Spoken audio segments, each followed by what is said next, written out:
ઉપલેટાના Bhayavadar police station હેઠળ આવતા પડવલા ગામે કુખ્યાત અલી મામદ શેઠા સામે તંત્રએ કડક કાર્યવાહી હાથ ધરી. ગેરકાયદેસર આલીશાન મકાન પર દાદાનું બુલડોઝર ફરી વળ્યું. ઉપલેટા તાલુકાના ભાયાવદર પોલીસ સ્ટેશન હેઠળ આવતા પડવલા ગામમાં કુખ્યાત અલી મામદ શેઠા સામે તંત્રએ કડક કાર્યવાહી હાથ ધરી. સરકારી જમીન પર અંદાજે 300 વાર વિસ્તારમાં ગેરકાયદેસર રીતે બનાવવામાં આવેલ આશરે 1 કરોડ રૂપિયાના આલીશાન રહેણાંક મકાન પર દાદાનું બુલડોઝર ફેરવ્યું હતું. અલી મામદ શેઠા સામે અગાઉથી આશરે 12 જેટલા ગંભીર ગુનાઓ નોંધાયેલા હોવાનું સામે આવ્યું છે. તાજેતરમાં પડવલા ગામમાં જ એક વ્યક્તિ પર જીવલેણ હુમલો કરી ગંભીર ઈજા પહોંચાડવાના બનાવ બાદ તંત્ર વધુ સક્રિય બન્યું હતું. ગંભીર ગુનાહિત પ્રવૃત્તિઓ અને સરકારી જમીન પર દબાણને ધ્યાનમાં રાખી તાલુકા વિકાસ અધિકારી, રેવન્યુ વિભાગ, ભાયાવદર પોલીસ તેમજ એએસપી સિમરન ભારદ્વાજ સહિત પોલીસ સ્ટાફની હાજરીમાં આ દબાણ હટાવવાની કાર્યવાહી હાથ ધરાઈ હતી. સમગ્ર વિસ્તારમાં આ કાર્યવાહી ચર્ચાનો વિષય બની છે. રિપોર્ટ રજનીશ કુર.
આજરોજ તારીખ 1 મઈ 2026ના રોજ રાજકોટ ગ્રામ્ય જિલ્લાના ભાયાવદર પોલીસ સ્ટેશનના પડવલા ગામ ખાતે એક મોટું ગેરકાયદેસર દબાણ હટાવવામાં આવ્યું છે.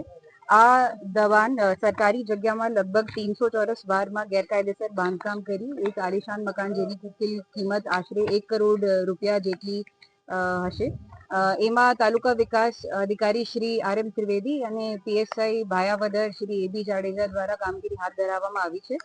એમાં જે આરોપી છે જેના દ્વારા આ ઉભો કરવામાં આવ્યો છે એનું નામ છે અલી મોહમ્મદ તૈયબભાઈ શેઠા, જેનો ગુનાહિત ઇતિહાસ એવું છે કે એને 1985માં એક ખૂનની કલમ મુજબ જેલની સજા થઈ છે, જેમાં પછી એના ઉપર બીજા પણ 12 ગુના નોંધ કરવામાં આવ્યો છે. આજે જ અમારી તરફથી આ સંદેશ બધા આરોપીઓ માટે છે કે કોઈ પણ જે કાયદોનું પાલન નથી કરશે એના ખિલાફે પોલીસ કડકથી કડક એક્શન લે છે અને જિલ્લાના બીજા ડિપાર્ટમેન્ટ સાથે મળીને જે પણ એના ગેરકાયદેસર એને દબાણ કર્યું છે કે કોઈ બીજા કામ કરે છે જે ગેરકાયદેસર છે એના ખિલાફ એક્શન લેવામાં આવે છે. સાથે જ